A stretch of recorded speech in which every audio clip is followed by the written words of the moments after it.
Welcome to the Carpool Chat, from our house to the State House, the commute that no one ran for. I'm Representative Sarah Stalker, and today I am joined by my colleagues, Representative Rachel Warks and Representative Tina Bojanowski. We are three legislators that are all based in Louisville, and we commute on a regular basis to our jobs in Frankfort. And we want to share a little bit about some of the discussions that we have along the way to and from Frankfort, about policy, but also about just things in our everyday life that come up. So, welcome. This is our last episode that we're going to do to kind of round out the 2026 session. And so, let's start with, actually, let's kind of go in the order of operations. So we are just coming back from the 10-day veto. This is our very last day. So we were in session, we leave for 10 days, we come back for the last remaining 2 days, the 14th and today, the 15th, which is called sine die. Constitutionally, we have to be done with session. What did you all do in your 10-day break? Oh, go ahead, Rachel. I slept. I watched Bondi Rescue, Australian lifeguards on Bondi Beach saving people. Apparently it aired between 2006 and 2024, so many years of Bondi Rescue. They go deal from everything from shark attacks to drownings to lost kids. It's the full gamut. And this is how you unwind. This. When you're, okay, I think the best way I can describe it is, I was sick, I had an infection, I was so tired, and of course also just coming off session, also so tired. So finally I'm on my antibiotic, and I would just lay in bed and watch this Bondi Rescue show. Every episode I could get my hands on, I watched. And it's almost like when you're a sick kid and you're just laying on the couch watching America's Next Top Model. Just binging You're just something. zoning out, yes. Yeah. That was me. Oh, I spent my time in the garden. So it was yard cleanup. I mulched up some leaves. I turned some compost. I moved it out of the compost food bin into the compost pile. I chopped up some of my wood in the wood chipper, which is a very gratifying thing to do. And, it's just a time to unwind, and you can't control much when you're here in Frankfort, but I can control, to a point, what my garden looks like. Mm-hmm. And so for me, that's a really good kind of mental health, just finding myself again, right?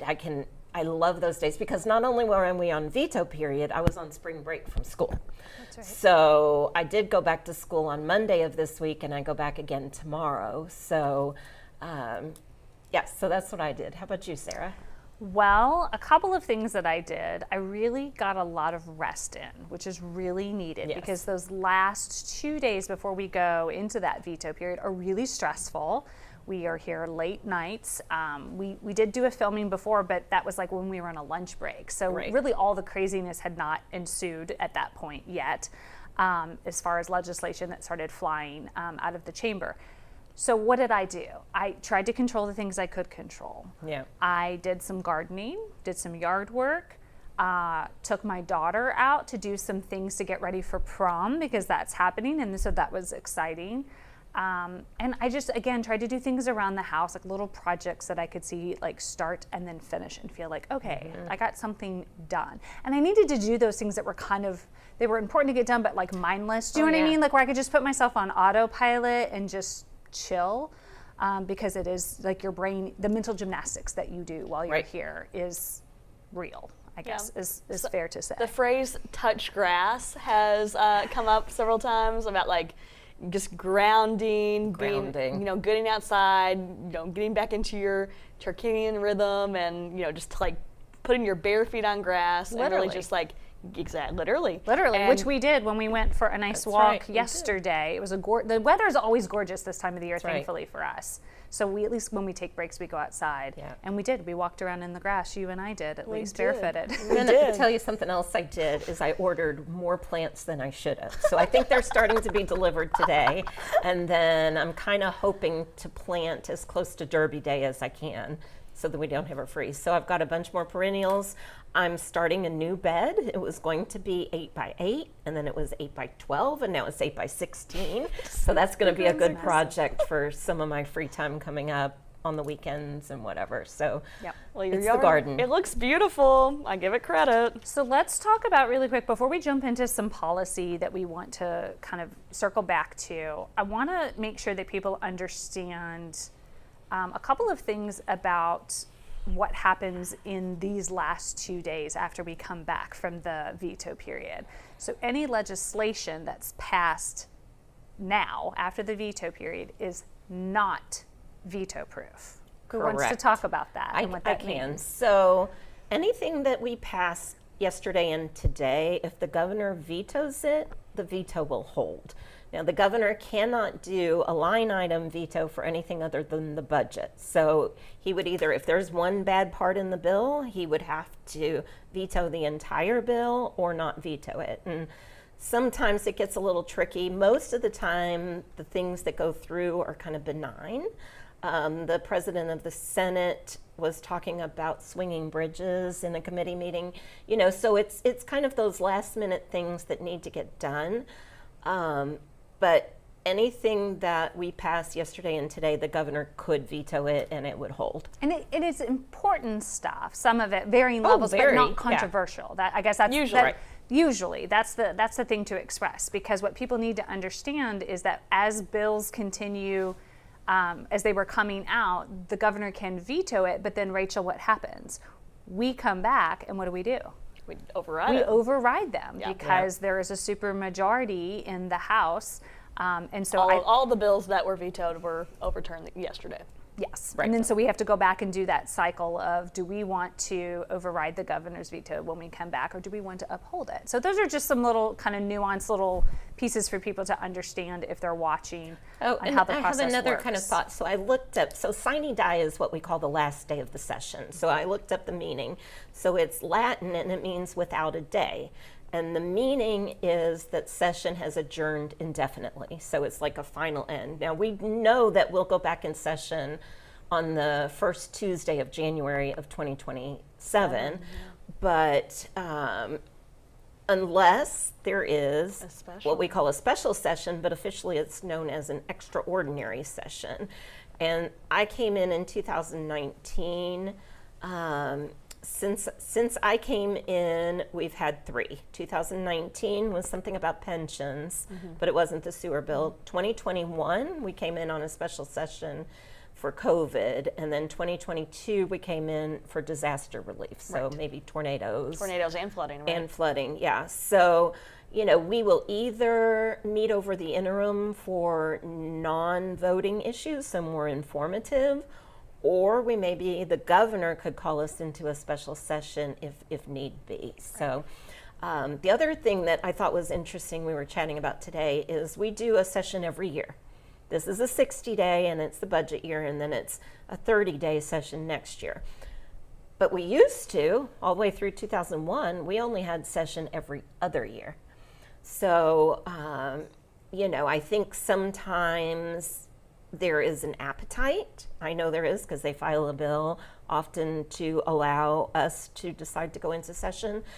But I think it's great that it's kind of concise and we've got these number of days that we have to get it done. The longer you stretch it out, the more kind of ambiguity there can be in the system, the more, I don't know, I think it's a really good thing just to stick with the number of days we have now. I have always found it too, just from like a governmental implementation standpoint of like, how do you ever let the agencies catch up with the new laws if you don't give them time to implement or get, you know, data back to you? Point. So taking a break in the legislative calendar actually gives the administration time to respond to the bills that we pass. So I think that's important, and also sometimes like there are unintended consequences and you need to realize those and then come back and fix them, but that's an important part of the process along the way. Yeah. Okay, so let's circle back to some legislation that changed a little bit from the last time that we maybe talked about it. Let's start, Rachel, with House Bill 9. Senate Bill 9. Oh, that's right. Senate Bill 9. I apologize. Close. The House Bill changed it a bunch. Yeah. So this is a bill that's built around a lot of housing components. Yes. So jump in and tell us about what was in that bill and how it changed up. So Senate Bill 9 is a housing omnibus, is what I'm going to call it, And basically it is over 8 bills that mostly relates to housing. It has everything from residential infrastructure, development districts, to timelines around permitting, third-party inspectors, incentive payment programs, to different types of zoning exemptions, like parking minimums and things like that. But it's over 8 bills, so it's a huge, huge bill. It basically came through local government committee. So in the Senate, it was just one topic, and then it got before the local government committee, before the veto period, which you and I serve on together. We got this bill that has now over 8 other bills, some that we've talked about before, some that we have and not. that have passed, right? Some that we've seen and like, yes, we agree, or we've heard them. Yes, some but brand some new. never. And so there's been a lot of talk about housing since the interim, and people really have an appetite for doing some substantial changes to our housing policies and funding, but we just haven't seen that yet. So kind of overnight, we get this housing package of bills. But also in this bill, there's an Airbnb provision that we have actually fought for a while, for several years. It often does not, has not actually passed yet. So what it does is it doesn't allow for a local government to adopt policies based on like density, like, hey, for example, a lot of places, their small cities or Louisville have a 600-foot rule. Airbnbs can't be within the same 600 foot from each other. And so that kind of helps you space them out, and it makes sure that a whole neighborhood doesn't become nothing but Airbnbs, and it helps with housing shortages. And let's back up and just give a little bit of language that sometimes that we use internally that people may or may not be familiar with. So sometimes we will see a good piece of legislation. It could be multiple components, or it could just be one piece, and then something else gets attached to it, right? So there was multiple bills, and then I would call this a poison pill, right? Because this is the one thing in there. It's like, I want to say yes to all this other stuff, but then you went and you put something really sour in there that I don't like. Right. And I think the most concerning thing about this bill is that it was very explicit in taking away local control, right? Like that was the overall arching thing to know about this, if you're not going to get down into the weeds about the zoning and how many, but yeah, people want to be able to have control locally of their neighborhoods and the zoning, and to make sure entire neighborhoods and streets don't turn into Airbnbs, which is a legitimate concern. And so there has been a difficult time trying to get this bill across the line on its own, and so trying to attach it to some other stuff. Well, and it's kind of interesting because this is one that has not finished yet. Right. Correct. And we're still waiting. so, we have time, though. We have time. So we're going to be there. It's 3:00. We're going to be here a long time today. But it's also one that if that part is something that the governor doesn't appreciate, he would have to veto the entire bill or accept that in order to move forward for housing. So it kind of is a sticky wicket. Right. So because all these changes were made in a House committee substitute, but it was a Senate bill, the Senate had to, agree to the changes. They did not. The House refused to rescind from its changes. And so what that means is it goes to a conference committee. So now a conference committee of about 5 people from the House, and there's a group from the Senate. They're supposed to get together and meet and then decide what can be worked out to make the bill agreeable to both chambers. If they don't agree, that's when it goes to the free conference committee. And as we've talked about before, that means it's a free-for-all. Anything can be added or changed. So we have how many more hours to get this sorted out? It's 3:00. We've got till midnight. Yep. So in that time, and I really hope we're not here till midnight. Who knows? We could be, but I hope we're not. Because I have to go to work tomorrow morning at 7:30 is what time school starts. Hey, I'm shadowing a school tomorrow, so I'm very excited.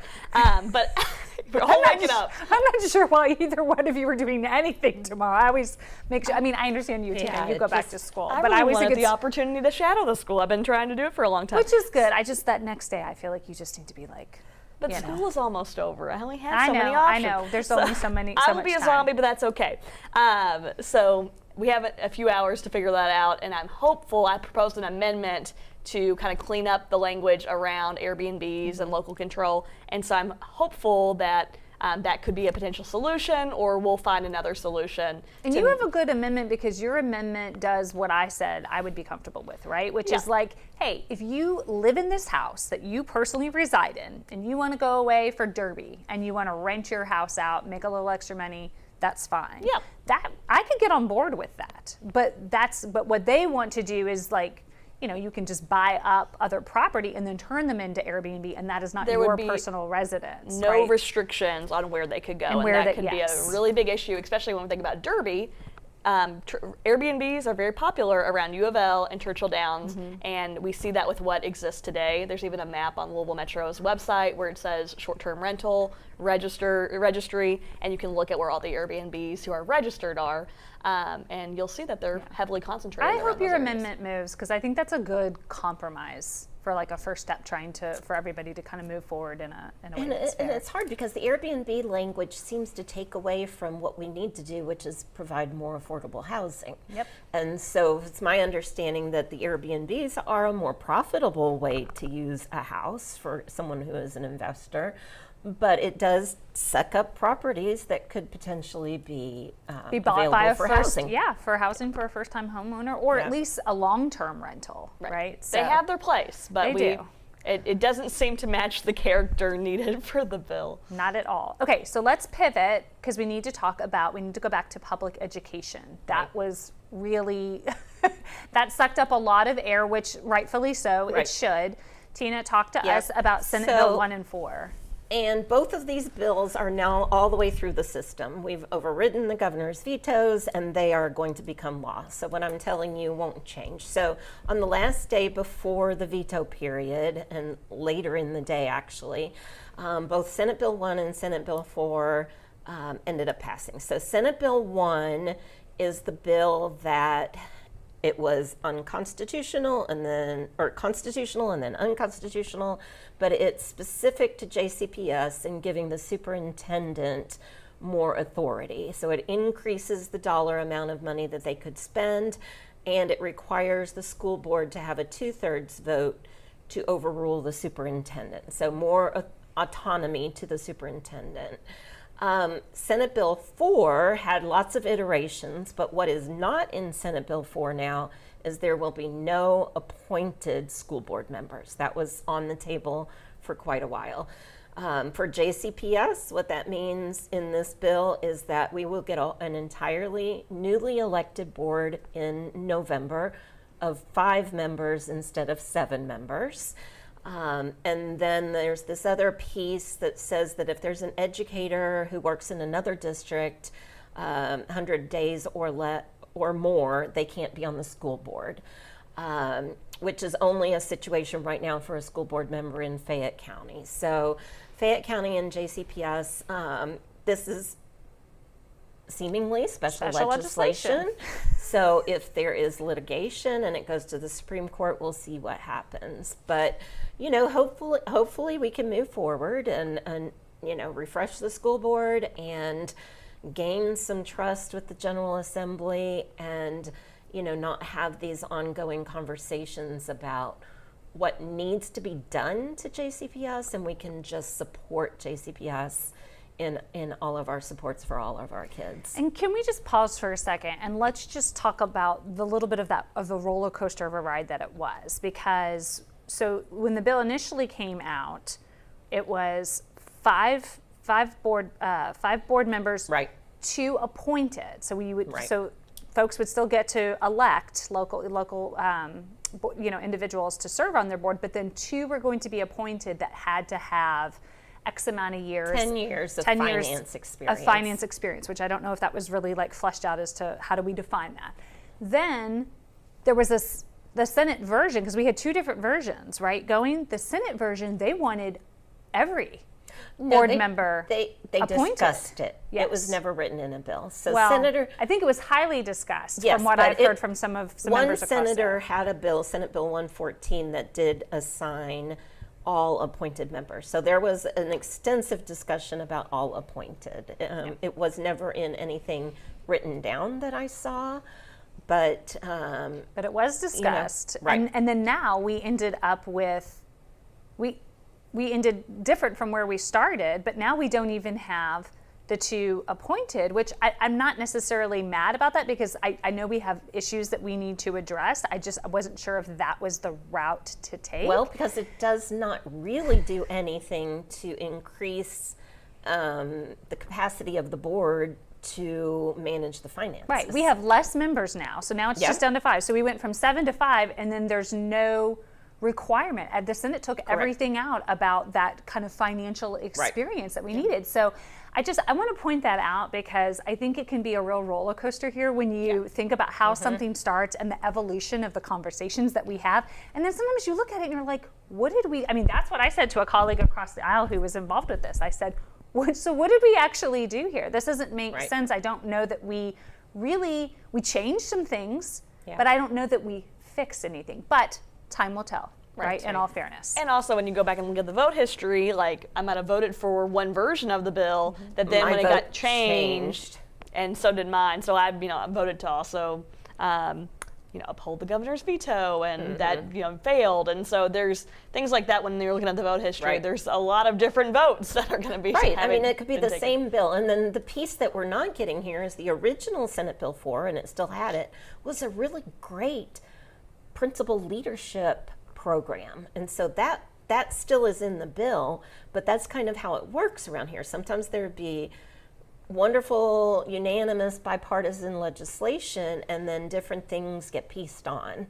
And it, whether or not it was that poison pill, but, and it's kind of how the legislative process works. The Senate and the House have to debate over getting things passed, and sometimes you just have to move something into other bills, and then there's all this, the sausage is made, right? So how the sausage is made, sometimes I'm not really sure. I'm not privy to a lot of those conversations. That's right. There are many conversations. So the sausage will be fully cooked by midnight tonight. That's right. Is there anything else we need to touch on that we feel like we left out that is important? We don't know if we'll be coming back during the interim and filming anything. Most likely we will not. So this will pretty much this will wrap it.